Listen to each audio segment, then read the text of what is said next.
Good morning, my fellow geography buffs. This is Ali, and welcome back to Urban Atlas. By some estimates, Canada has over 50,000 islands. So I went on the hunt to find the strangest island I could find in all of Canada. Scouring many different atlases and looking at Google Earth and Google Maps for hours, I think I came across an island which I think might be the strangest in all of Canada.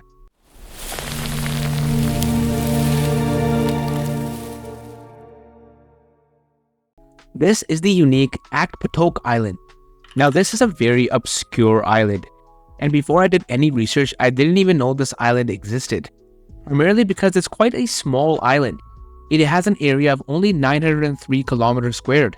It's also extremely remote and isolated. It's located in the Canadian Arctic, in the Ungava Bay on the northern coast of Quebec.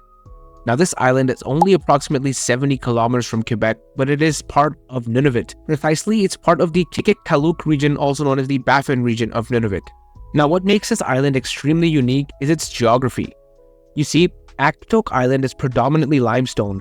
It's ringed with steep cliffs that rise approximately 200 meters above sea level. Now this gives the island a very unique look.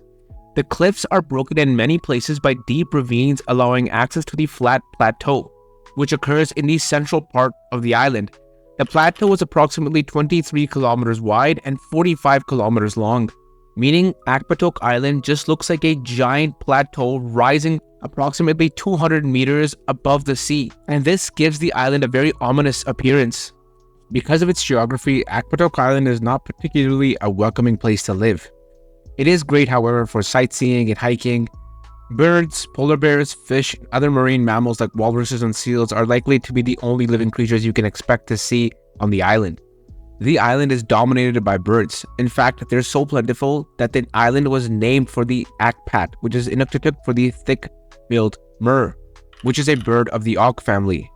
It's believed that there are more than 1 million of these birds on Akpatok Island, which is why this island has been designated internationally as an important bird area and by the Canadian Wildlife Service as a key habitat site. In addition, Akpatok Island has a fascinating history. Although the island is now uninhabited, for many centuries Akpatok Island was home to the indigenous peoples. The last Inuit residents departed for the mainland from Akpatok Island in approximately the year 1900. Inuit do still frequent the island in order to hunt, but there are far few traces of civilization. There is, however, remains of the ancient Dorset culture, which is a pre-Inuit culture that resided on the island. There's also a fair amount of mystery and legends surrounding the details of the island. While this is not confirmed, the island is said to be known for its widespread cannibalism, which ended in the year 1900 as the inhabitants moved to the mainland. Some people claim that skulls and human remains have been reported on the island, but the accuracy of these reports can be called into question, as like I mentioned, there is an abundance of mystery and legend surrounding the island. A functional airstrip is among the only remnants remaining of recent human activity. Back in the early 1970s, there was an oil exploration project that took place on the island. In July 1971, an exploratory oil well was drilled on the island. Today, drilling equipment, fuel barrels, and even a couple of cabins still occupy the site, which the Canadian government reportedly intends to rehabilitate. In my opinion, due to its remote geography, its isolated location, and its strange history, I would consider Akpatok Island one of the strangest islands, and if not the strangest island within Canadian waters. So let me know in the comments below, have you ever heard of Akpatok Island? And now that you know about this island, would you be interested in visiting this island? I'd love to hear your thoughts. So let me know in the comments below. And as always, if you like content like this, please subscribe to my channel.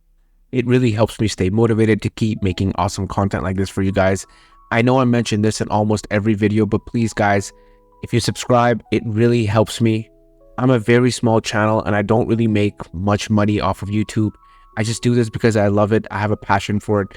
But if you guys do subscribe and I can make a little bit of money, I would really appreciate it. Thank you so much. Catch you guys in the next one. Peace.